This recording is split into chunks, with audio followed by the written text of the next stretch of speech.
Uh, it is disturbing without a doubt. If you've come here and you want to come here and try and do successfully what you're supposed to, and if those things don't fall in place, that is a big disappointment. But as of now, that is where it is, and there are things that we as a team need to look at. I personally need to look at as well. So we'll try and see what happens. There's still a game to go, and if we can play that game well, it's 2-2. So a draw will be really nice.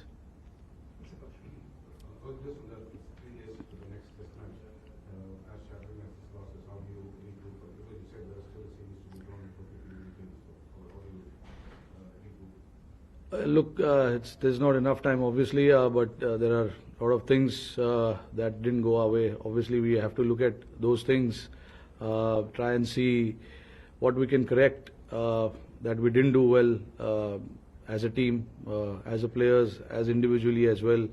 So those are the things. Yes, there's not enough time, but we just want to not give it up and make sure that when we turn up at Sydney, we try and do everything possible to try and move that momentum towards us. Again, we have seen it over the years. Coming here and playing is not easy, but I wouldn't say that we've played bad cricket so far. There have been times where we ourselves are very disappointed with certain things that we did.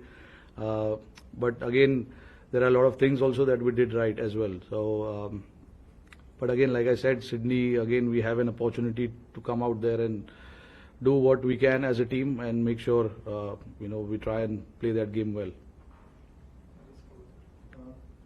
Rohit, what was your reaction to the run shot?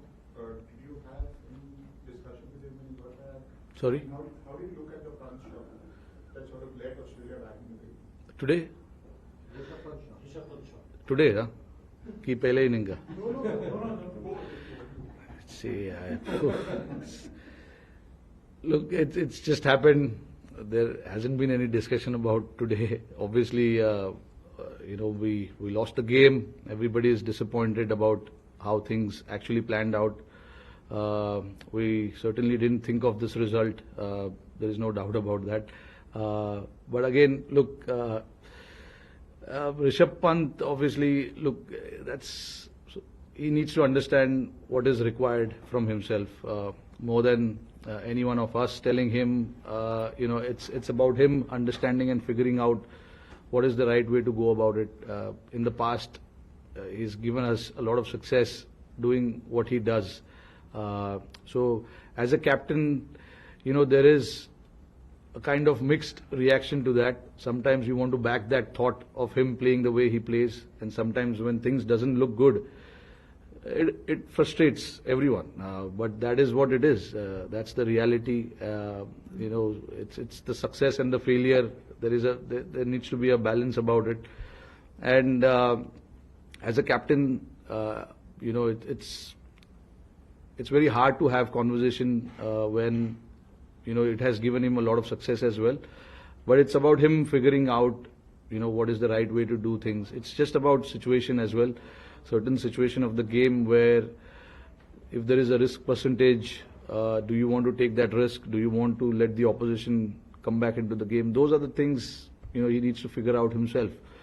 I know Rishabh for a very long time, and I understand his cricket as well. In the past also we've had a lot of conversation. So in terms of conversation, there's no way I can say that I have not had a chat with him or he doesn't understand what the team expects. He understands that, but the things that he does gives him results as well. So it's just that fine line between telling him not to do those things or telling him to do those things. Rohit, Bumrah has been spectacular through the series, but as a captain, what do you restrain yourself from overboarding him? Is there a danger of overboarding him? Yeah, there is. To be honest, he's bowled a lot of overs. There's no doubt about it. But again, every test match we play, we keep that in mind, the workloads of all the bowlers, in fact. But again, like if somebody is in such a great form, you want to try and maximize that form how much ever you can, and that is what we've been trying to do with Bumrah. But there comes a time where you need to, step back a little bit and give him that little bit of extra breather as well. So we've been very careful. I've been very careful. I talked to him about how he feels and stuff like that. So those things should be managed carefully, and I'm trying to do that on the field. Right, Jonas Wolf's dismissal, Sneaker suggests there wasn't an edge, the video suggests there was an edge. Jonas Wolf went and spoke to the umpires for a couple of seconds before it went off.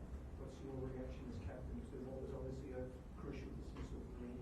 Yeah, look, really, I don't know what to make of that because the technology didn't show anything, but with the naked eye, it seemed that he did touch something. So I don't know how the umpires want to use the technology, but in all fairness, I think he did touch the ball.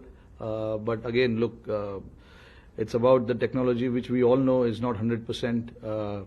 But again, like I said, we don't want to really look too much into that. It's just that we are more often than not, we are the ones falling on the wrong side of it. So it has been happening since India. But yeah, that's where I feel we've been a little unfortunate.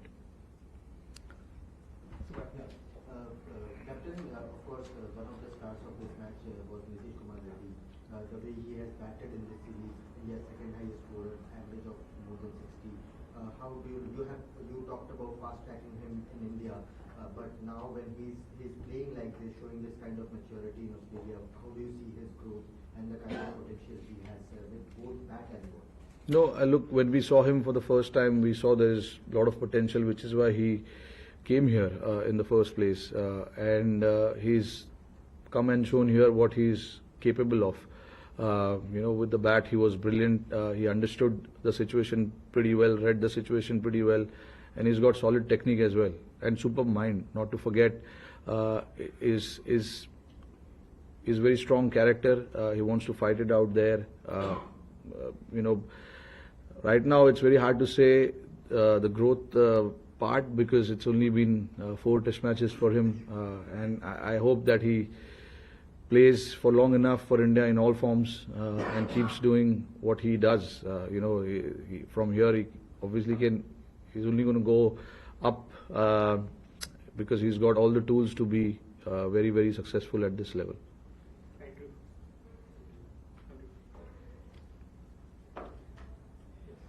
Rohit, you talked about Bumrah's workload.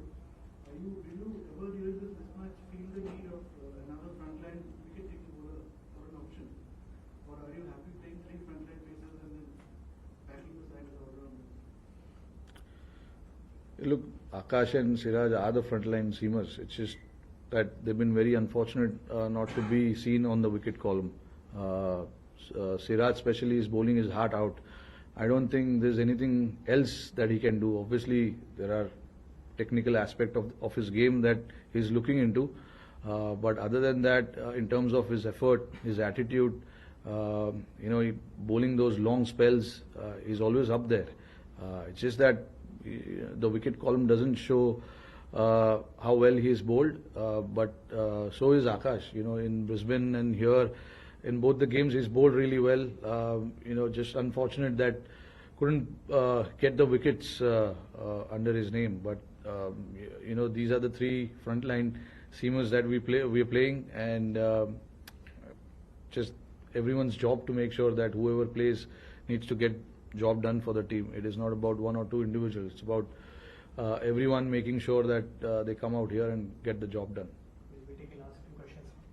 Rohit, just for context around the Rishabh Pant dismissal, what was your message to them at the day? Did you think you could still win the game at that point? during tea, what was the situation? You needed around 6 and over, yeah, 7. Rishabh's a good player. He's a good player, there's no doubt. I mean, it's obviously when you come here chasing 340 in mind, we did that last time around, so there's no way that we were not thinking of the target. But to get that target, you need to lay the foundation. You need to lay that foundation for the other batters to come and play the way they want to play. We've got guys in our team who can take the game till the end, like we did in few occasions in the past.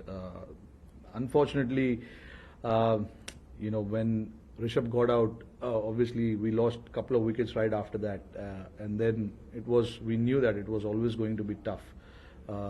Just to be realistic, sometimes I know you want to do the target, you want to chase the target, you want to be positive and stuff like that, but you got to be realistic as well sometimes. And getting 6 and over on that pitch, it seems a little tough. Wicket was slowing down a fair bit, day 5 pitch. And then, look, when we had 7 wickets in hand, we were all positive. We were not thinking too far ahead also, and not going in our shell as well. We wanted to be positive and see where the game goes. The message was to all the batters was to just play the situation and play the game and see where it ends up. And then if the situation arises where there is a time where you can enter into that contest of putting the pressure right back on the opposition, we will do that. But we never felt that we had the opportunity to put the pressure there back on the opposition. They bowled a very good spell up front, and then obviously losing wickets at regular intervals also held us back a little bit. On Shubman Gill, Sanjay Samson told a story about how T20 World Cup final just before the toss, when he was dropped, not picked, you went and spoke to him why somebody they wanted to drop you. And he talks how gratefully. So what was your chat with Shubman Gill before this, and how has he taken it? And Sydney, considering it's not of a similar spin pitch, or not similar, but spin track, would you be going with the same team as? Look, I don't know what team I'll go with. We'll go there and see the pitch. Look, I had a chat with him. There is no way when you're leaving someone out for whatever reason it is, you will have a chat, and the chat was with him was clearly he was not dropped. We just wanted to have that extra bit of cushion in the bowling, and hence we opted for an all-rounder, which shouldn't weaken our batting lineup. Compromising a batter for a bowler was not something that I wanted to do. We wanted to, bat as deep as possible, and along with that have the same combination. Along with that, to have a bowling attack which can take 20 wickets. So we considered everything, and we ended up compromising him, unfortunately. But again, look, with him, there was never a doubt that he was not batting well or he was not scoring runs or anything like that. It was just to get that combination where we can cover both bases, batting and bowling. We opted for that option. Of course, I mean everyone has to understand that, because eventually we don't make personal decisions. It is in the best interest of the team. We want to put the team ahead and think about what is the right combo for this particular venue and this opposition. So that's how I plan. Picking up the team. Sometimes, you can see there's been a lot of changes in the team, but sometimes you got to make sure that whatever suits the conditions, suits your team, and where you can cover all sides of the facets of the game, you make that decision, and that's what we did. देखिए दुख